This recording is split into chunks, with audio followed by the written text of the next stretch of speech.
আজ শনিবার, ভোরের আলো সবে ফুটেছে। পাখিরা কিচিরমিচির করছে। কুয়াশার চাদর পুকুর পাড়ে ধীরে ধীরে পাতলা হয়ে আসছে। হরেকৃষ্ণ বাউরি গ্রামেরই এক মাঝবয়সী কৃষক লাঠি হাতে পুকুর পাড় দিয়ে হাঁটছিলেন সকালবেলা।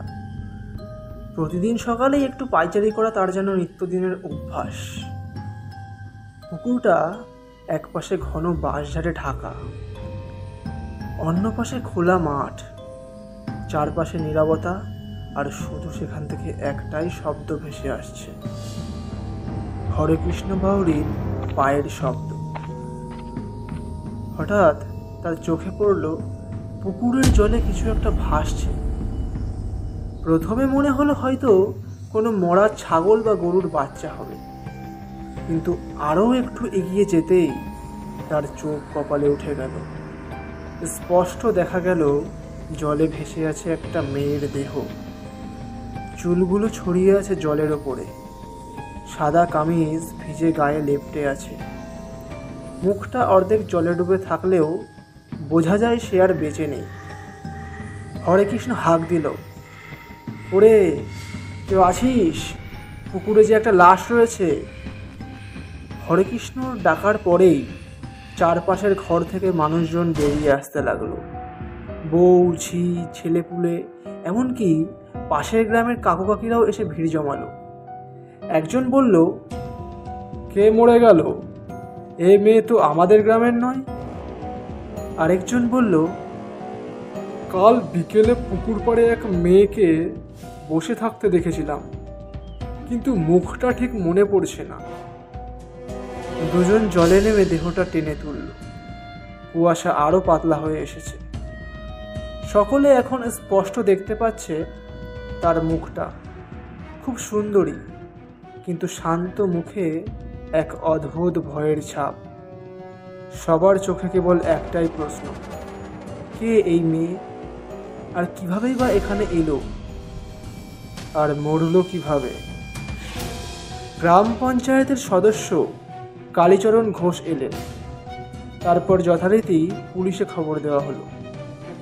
আধ ঘন্টার মধ্যে 2 পুলিশ এলো। সব ইলেকট্রিক তার কেটে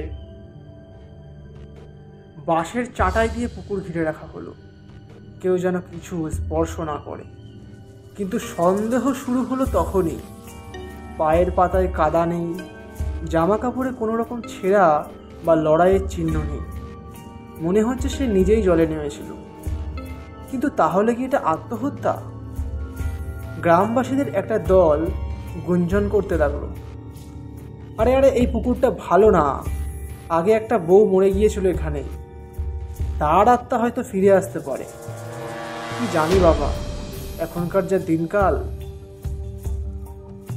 হরেকৃষ্ণ চুপ করে দাঁড়িয়েছিল, কিন্তু তার ভেতরটা এখনো কাঁপছিল। ওই মুখটা তার অচেনা নয়। 2 দিন আগে সে এই মেয়েকে দেখেছিল। সন্ধ্যাবেলা পুকুর পাড়ে একা বসেছিল, চোখে তার জল গড়িয়ে পড়ছিল, আর মুখে লেগেছিল এক রাস দুঃখ। সে কিছু জিজ্ঞেস করেনি, ভেবেছিল শহর থেকে হয়তো কেউ এসেছে। এখন মনে হচ্ছে হয়তো তখনই সে সিদ্ধান্ত নিয়েছিল, অথবা তখনও কারো জন্য অপেক্ষা করছিল। পুকুরের জলের এই নিঃশব্দ রহস্য গ্রামের বুক কাঁপিয়ে দিয়ে গেল। পুলিশ বলল, যতক্ষণ অবধি ময়নাতদন্ত না হচ্ছে ততক্ষণ অবধি কিন্তু কিচ্ছু বলা যাবে না। তবে হরেকৃষ্ণ জানে সে কিছু একটা দেখেছিল, কিছু একটা অনুভব করেছিল। আজ সবটাই যেন অনেক দেরি হয়ে গিয়েছে। গ্রামে সেদিন কোনো কাজকর্ম আর চলল না। সকলে থম মেরে বসে রইল, যেন পুকুরের জল থেকে উঠে আসা ওই দেহটা তাদের বুকের উপরে বসে রয়েছে। পুলিশ গিয়ে মেয়েটির দেহ নিয়ে চলে গেল। গ্রামের স্কুল ঘরের এক পাশে বসানো হলো অস্থায়ী একটা ক্যাম্প। সবার জবানবন্দি নেওয়া শুরু হলো। পুলিশ অফিসার মৃণাল সাহা সোজা কথা বললেন, মেয়েটির গায়ে কোনো আঘাতের চিহ্ন নেই। আমরা আত্মহত্যা বলেই সন্দেহ করেছি, তবে পুরো তদন্ত না হওয়া পর্যন্ত কিছুতেই নিশ্চিত হওয়া যাবে না। কিন্তু প্রশ্ন একটাই, কে এই মেয়ে?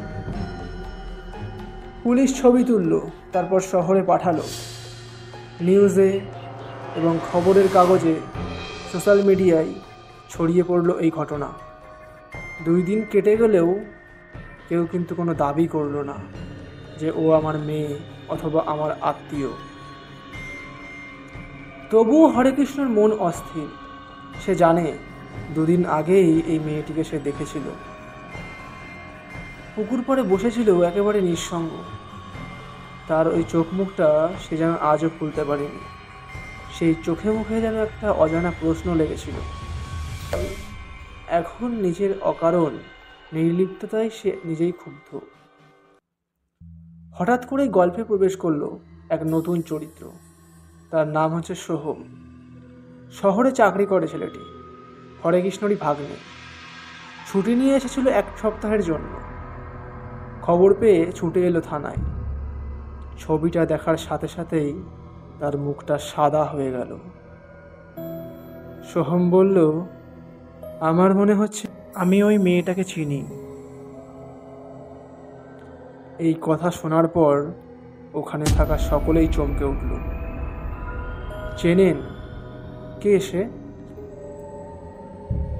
সোহম চোখ নামিয়ে বলল, নামটা আমি নিশ্চিত জানি না, কিন্তু আমি ওর সাথে একবার চ্যাটিং অ্যাপে কথা বলতাম। 6 মাস আগেই ওর সাথে পরিচয় হয়েছিল, কিন্তু তারপরেই সব বন্ধ হয়ে যায়। তবে মুখটা কিন্তু অনেকটাই মিলছে।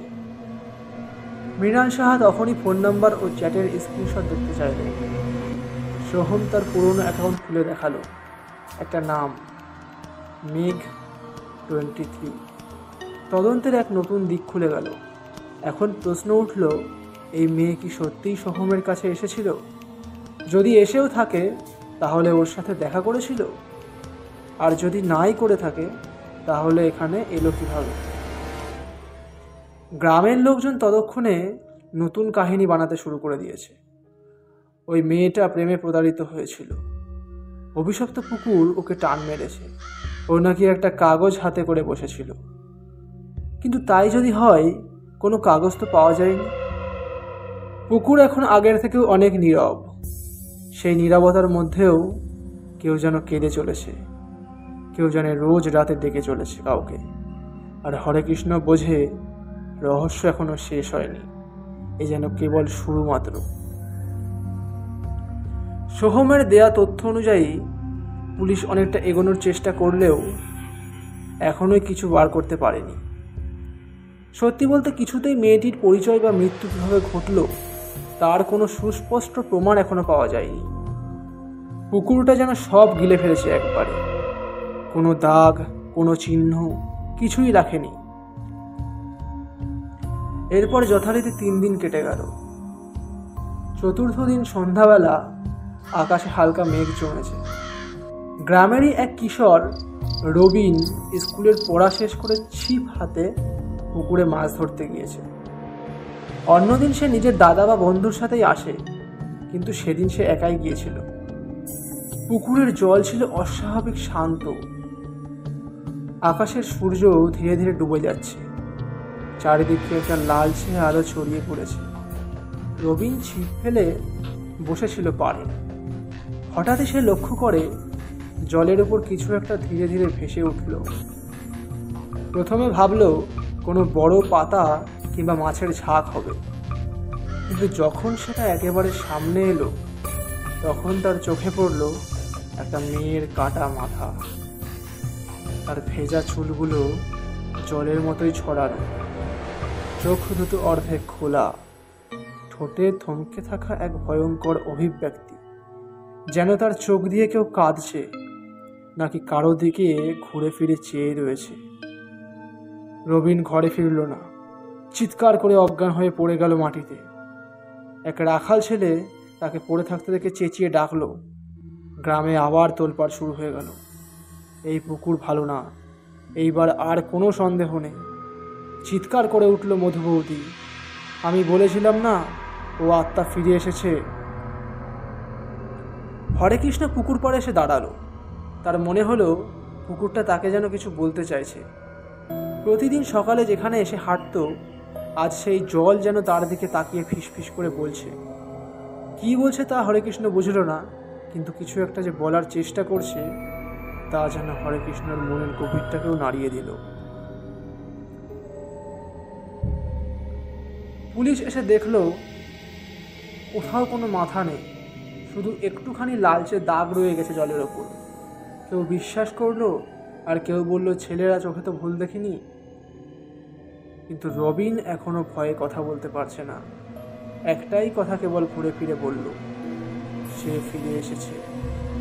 সে একভাবে তাকিয়েছিল আমার দিকে। পুকুর, যেটা একসময় গ্রামে জীবন জুগিয়েছিল, এখন যেন মৃত্যুর ছায়া বয়ে নিয়েছে।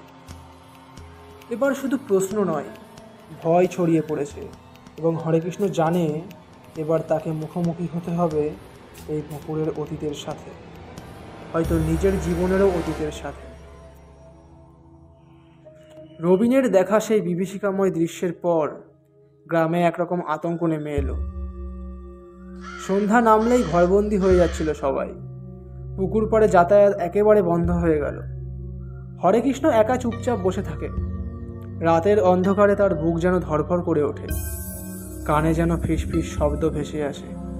সে জানে এই পুকুরের ইতিহাসে কিছু একটা আছে যা সবাই ভুলে গেছে, বা হয়তো ভুলে যাওয়ার ভান করছে।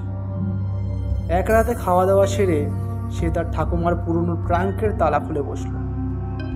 সেখানে পুরনো চিঠি, ছবি আর একজোড়া ছেঁড়া শাখা সিঁদুরের ডিবি পেল। একটা চিঠি খুলতেই তার চোখ আটকে যায়। 27 জ্যৈষ্ঠ 1987। আমার জীবন শেষ হয়ে যাচ্ছে। আমার স্বামী আমাকে আর চায় না। আমি যেন ঘরের মাটি। পুকুরের জলই এখন আমার একমাত্র আশ্রয়। নিচে দেখলো একটা নামও দেওয়া রয়েছে, সুলতা। হরেকৃষ্ণ স্তব্ধ। সুলতা?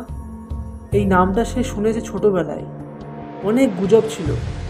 এক নববধূ নাকি আত্মহত্যা করেছিল এই পুকুরে, কারণ স্বামী পরকীয়ায় মেতে উঠেছিল, বউকে মানসিক ও শারীরিক নির্যাতন করত। সুলতা কাউকে কিছু না জানিয়ে এক রাতে শাড়িতে আঁচলে পাথর বেঁধে নেমে গিয়েছিল জলে। তার মৃত্যুর পরেই পুকুরে কিছু অদ্ভুত ঘটনা ঘটতে থাকে। পুকুরের মাছগুলো নিজে থেকেই মারা যেত, ছেলেমেয়েরা জ্বরে পড়তো, মাঝরাতে আবার কারো কান্নার শব্দ শোনা যেত। লোকমুখে তখন ছড়িয়ে পড়ে পুকুর হচ্ছে অভিশপ্ত। গ্রাম পঞ্চায়েত তখন পুকুর পাড়ে পুজো দিয়ে এক পুরোহিত ডেকে পাঠায়। পুরোহিত নাকি বলেছিল সুলতার আত্মা বাধা পড়ে গেছে এখানে, ও বিচার চায়। কিন্তু তখন কেউ কিছু করেনি। সুলতার স্বামী গ্রাম ছেড়ে পালিয়ে গেল, আর পুকুরের অভিশাপ একইভাবে রয়ে গেল। কালের স্রোতে সবাই ভুলে গেলেও পুকুর কিন্তু সেই ঘটনা মনে রাখল। হরেকৃষ্ণ এবার নিশ্চিত এই নতুন মেয়ের মৃত্যুর সঙ্গে সেই পুরনো কাহিনীর কোনো যোগ আছে। হয় এই মেয়ে সুলতার আত্মার সাথে কোনোভাবে যুক্ত, না হলে সুলতার সেই অবিচারের ফল এখন প্রকাশ পাচ্ছে। কিন্তু এখনো একটাই প্রশ্ন থেকে যায়, কেবল এত বছর পরেই কেন? রবিনের ঘটনার পর সোহম আর চুপ করে থাকতে পারল না। হরেকৃষ্ণ তাকে সব খুলে বলল। সুলতার আত্মহত্যা থেকে শুরু করে পুরনো চিঠি আর পুকুরের ইতিহাস। সোহম এবার সত্যি জানতে মরিয়া। পুলিশ তদন্ত চালাচ্ছে বটে, কিন্তু তারা অতীত নিয়ে মাথা ঘামাতে চায় না। সোহম ঠিক করলো সে নিজেই সত্য খুঁজবে। সে শহরে ফিরে যাবে। মেঘ 23 অ্যাকাউন্টে শেষ চ্যাট থেকে মেয়েটির মোবাইল নাম্বার উদ্ধার করবে। আর যা বলল তা করলো সোহম। নাম্বার জোগাড় করার পর সিম কোম্পানির বন্ধুর সাহায্যে লোকেশন ট্র্যাক করে জানতে পারলো মেয়েটি ছিল কলকাতার বেহালার বাসিন্দা। তার নাম মেঘলা সেনগুপ্ত। সোহম সরাসরি গেল মেঘলার বাড়ি। মেঘলার মা এক বিধবা, দরজা খুলে চুপচাপ দাঁড়িয়ে থাকলো। জানতে পারলো মেঘলা 1 বছর আগে থেকেই বিষণ্ণতায় ভুগছিল। কারো সাথে ঠিকমতো মিশতো না। একবার সোহমের সাথেই সম্পর্ক গড়েছিল, তারপর হঠাৎ যোগাযোগ ছিন্ন করে দেয়। কিন্তু ওর মা জানতেন না যে সে কেন এই গ্রামে এসেছিল। সোহম নিজের অপরাধবোধে ভেঙে পড়ল। সে বুঝতে পারল মেঘলা আসলে ভালোবাসা নয়, উত্তর খুঁজতে এসেছিল। বারবার চ্যাটে সে বলতো, যেন আমি কাউকে খুঁজছি, কিন্তু জানি না সে কে। হরেকৃষ্ণর মনে সন্দেহ হলো, মেঘলা কি তবে সুলতার নাতনি বা কোনোভাবে তার রক্তের উত্তরসূরি? কিছু খোঁজ নিয়ে জানা যায় সুলতার এক ভাই শহরে চলে গিয়েছিল 90 সালে। তারই মেয়ে মেঘলা, অর্থাৎ মেঘলা ছিল সুলতার রক্তের উত্তরাধিকারী। আর হয়তো কোনো অজানা টানেই সে ফিরে এসেছিল সেই অভিশপ্ত পুকুরের কাছে। তদন্তে উঠে আসে আরেক চাঞ্চল্যকর তথ্য। গ্রামের এক মাদকাসক্ত যুবক রবি পাল মেঘলাকে পুকুর পাড়ে একা দেখে বিরক্ত করতে গিয়েছিল সেদিন। তারপর মেঘলার সাথে তার কথা কাটাকাটি হয়। ধস্তাধস্তির মাঝে সে ধাক্কা মেরে মেয়েটিকে জলে ফেলে দেয়। পরে ভয়ে গা ঢাকা দিয়ে ফেলে। পুলিশ তাকে খুঁজে বের করে গ্রেপ্তার করল। এরপর পুকুরের রহস্যও ফাঁস হলো, কিন্তু কাটা মাথা। তারপর জানা গেল কাটা মাথা আসলে এক ভাসমান পুতুলের মাথা, যেটা জলে পড়েছিল। রবিনের আতঙ্ক আর আলো আধারী ভয়ের গল্পে সেটা তখন তাকে বাস্তব বলে মনে করেছিল। এরপর গ্রামে আবার স্বস্তি ফিরে আসলো। পুকুরে আবার মাছ ধরা শুরু হয়ে গেল, পাশাপাশি চলতে লাগলো বাচ্চাদের খেলা। তবে হরেকৃষ্ণ আজও সকাল হলেই হাঁটতে যায় পুকুরের পাড়ে। কখনো কখনো সূর্য ওঠার ঠিক আগে সে মনে করে জলের ওপর এক চিলতে সাদা শাড়ি যেন ভেসে বেড়ায়, আর এক মেয়ে তার দিকে চেয়ে বলে, ধন্যবাদ। এতক্ষণ আপনারা শুনছিলেন আমাদের ভৌতিক আড্ডা চ্যানেলের বিশেষ নিবেদন পুকুরের জলে পেতনি। গল্প পাঠে ছিলাম আমি সৌমেন। আজকের গল্পটি যদি আপনাদের ভালো লেগে থাকে তাহলে লাইক, কমেন্ট এবং সাবস্ক্রাইব করে পাশে থাকবেন। পাশাপাশি গল্পটি আপনাদের বন্ধুবান্ধবের কাছে শেয়ার করে দেবেন। তাহলে দেখা হচ্ছে পরের শনিবার ঠিক রাত 8টায়।